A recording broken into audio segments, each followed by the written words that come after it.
come downfield and put some points on the board, but job one was taken care of. The two-point conversion to get this thing tied. So now after the clutch field goal, he's back out there to boot it away in what's now a tie ball game. Returnable here for Hester.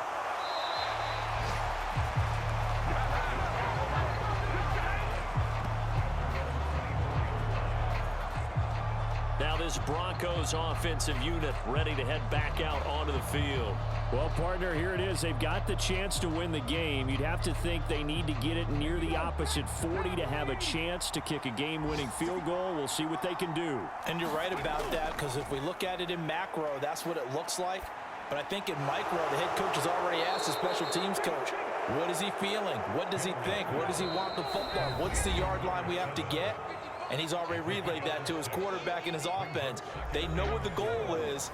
Now the key, can they get there?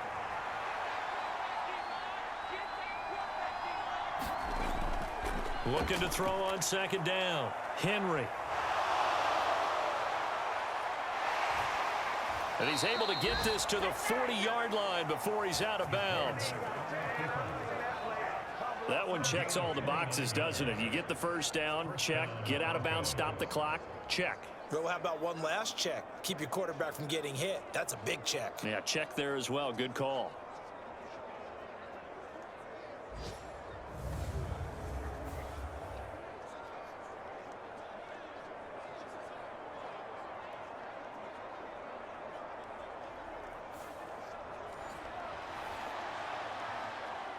Two timeouts still in their back pocket. It's 1st and 10. Up the middle they go. Vick. And little room to maneuver there. He gets it down to about the 39. Now the Broncos going to use the second of their timeouts, as they'll stop it with 11 seconds remaining in the ball game. Now the Bears going to call the first of their timeouts.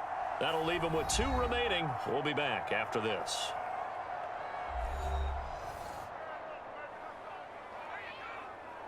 So it's up now to one of the most accurate kickers in NFL history, Justin Tucker. This to almost certainly win the football game. And he missed it. It's no good. And a costly one there, as this game remains tied here in the 4th.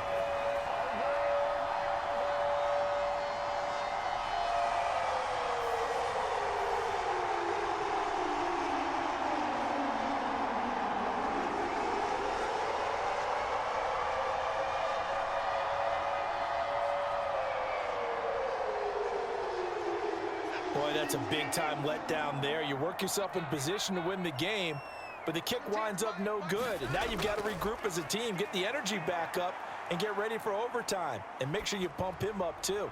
He may be needed to try and win it again later. Now one final throw incomplete. And time will run out here in the 4th quarter, and we are going to overtime. It's a little teaching moment here. Overtime rules. Remind us how this goes, partner. Okay, so in the past, we had sudden death. First team to score wins, but no longer. Now, if the team receives the ball, scores a touchdown, they win the game. If they kick a field goal, though, or don't score, the other team gets a possession. And after both teams get a possession, then we're into sudden death. First team to score wins the game. So it's the Bears who will have the first chance to win this thing as we are underway here in overtime. King going to look to bring it out. And this return will net positive as he gets past the 25 and up to the 27-yard line. The Bears offense now getting ready to take over. All set up for him right now, Charles. Opening possession of overtime. They've got the football. They also obviously have this home crowd behind them in a big way.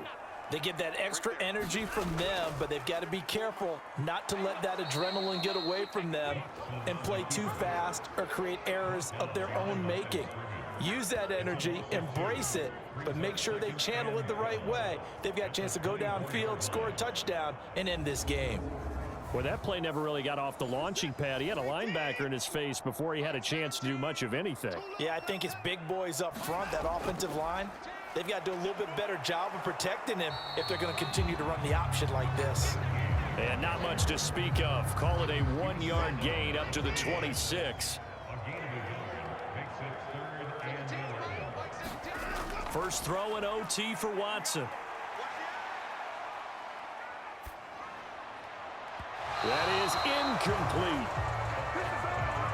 Here comes the Bears punter now. On for a very important punt here in overtime.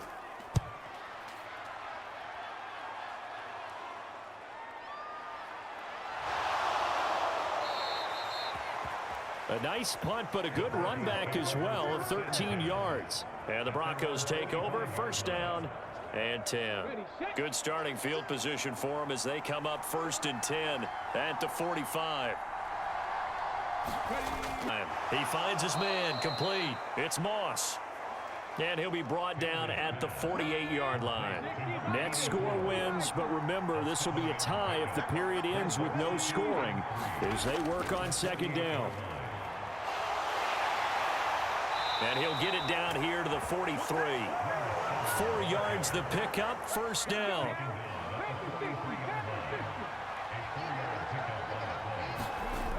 Now they'll throw here out of the gun. Got his man complete over the middle. It's Flowers. And he's going to get this down near the 30-yard line.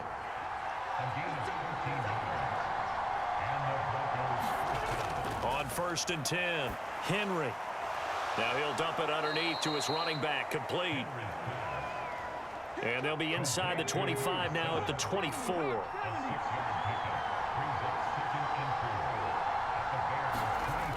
To throw on second down, Henry eluding the pressure right.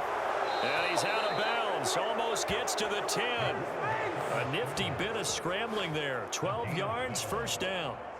Certainly a rarity for all but an elite couple of quarterbacks in this league to have a 100-yard day on the ground. Heck, even running backs don't hit the mark as often as they used to. Nice to see them keep calling his number once they saw he was in line for a special game. And here he'll get it down to the 7.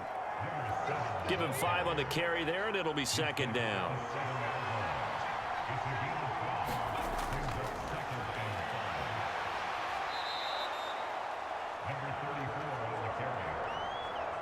And I know you, with every carry, especially in overtime, you're just saying, if you're that ball carrier, hold on to the football. Hold on to it, protect it, but not necessarily settle it. And he is in for the score.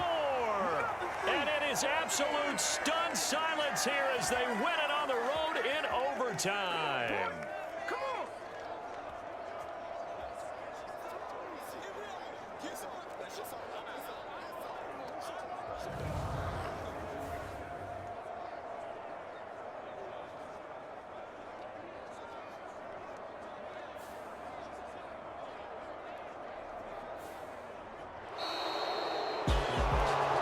For the visitors, it is going to be a happy flight home. It is always such a treat, Charles, in the NFL when you can go on the road and get a victory, and that's exactly what they accomplished here today. The trip home so much sweeter, isn't it? All the noise they heard before, how tough it is to win on the road, how tough it is to play in this stadium, how hyped up that crowd's going to be. They just used it as fuel, came in full of confidence, believed in themselves, and got it done. So for Denver, that early momentum continues here as they move to 4-0, and they will head back home next week. Meanwhile, for the Bears, the defeat is their first of the year as they drop to